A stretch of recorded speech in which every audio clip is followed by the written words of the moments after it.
And welcome to this edition of the Native News Update on this Wednesday, March 21st. I am the host for today's program, Paul DeMain, and many of the stories we read here can be found at our website, IndianCountryTV.com. And here we go with some of the news for the day. A company owned by the Confederated Salish and Kootenai tribes has been awarded a nearly $1 billion U.S. Air Force contract. S&K Technologies CEO Tom Acevedo tells the Missoulian that the S&K Aerospace landed the $970 million contract. While most of the money will be used to purchase and repair military equipment for 83 nations, S&K Aerospace will make between $40 million and $50 million for overseeing the program over the course of the next 5 years. S&K is the prime contractor and will partner with Parts and Repair Technical Services of Stockbridge, Georgia, and General Dynamics Information Technology of Fairfax, Virginia, to provide equipment, maintenance, logistical, technical, and support services for the military hardware.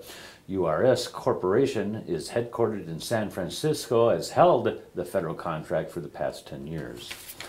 The Alaska Native Language Center at the University of Alaska Fairbanks will host a day-long workshop on language connections between Central Siberia and North America. The workshop will begin at 9 a.m. Saturday, March 24th in the Brooks Building and will be available via webcast.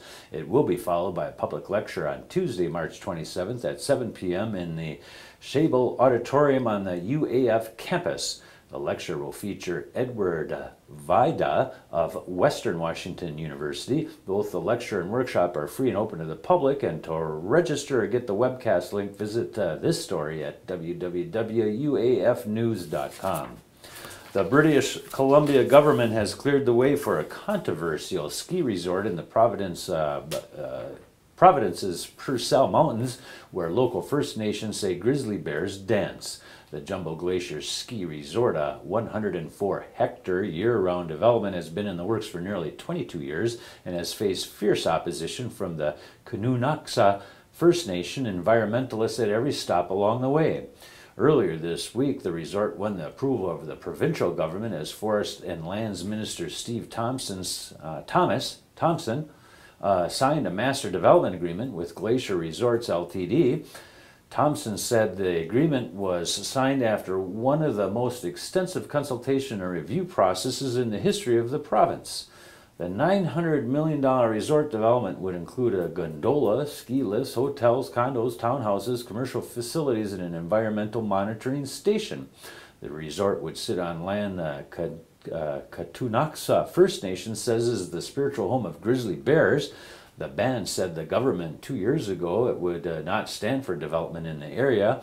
The Kootenai Nation, which is affiliated with the Flathead people in the United States of Montana, the chairman there, Catherine Tanise, said the community is disappointed and angry. She said her community isn't giving up its fight against the proposal, and she said the band council will meet soon to decide what their next move is.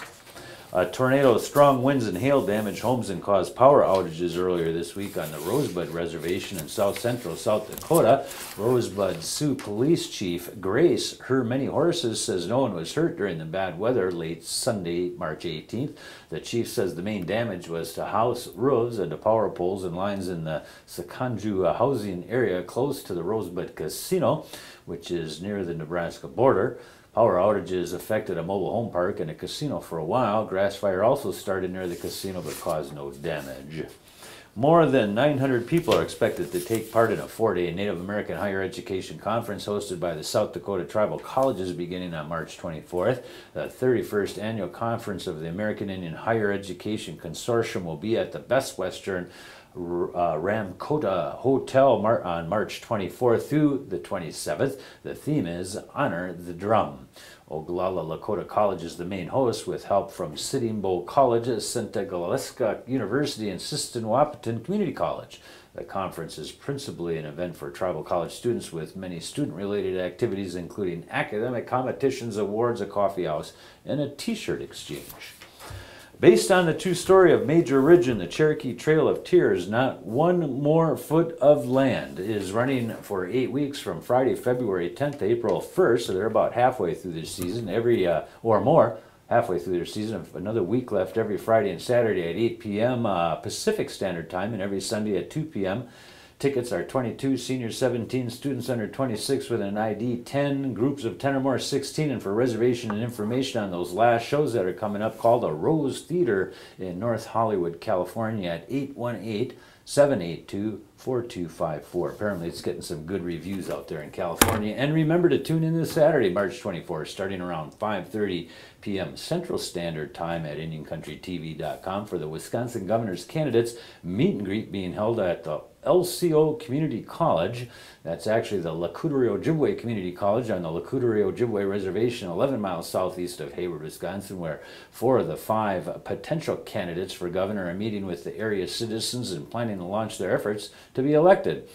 First stop may be May 5th primary vote, but first, IndianCountryTV.com will be broadcasting that live, so stop in and see what that's all about. A lot of excitement going on in Wisconsin. That's going to be another roundup of news from Indian Country on this edition of the Native News Update. Thank you for joining with us, and come back again soon.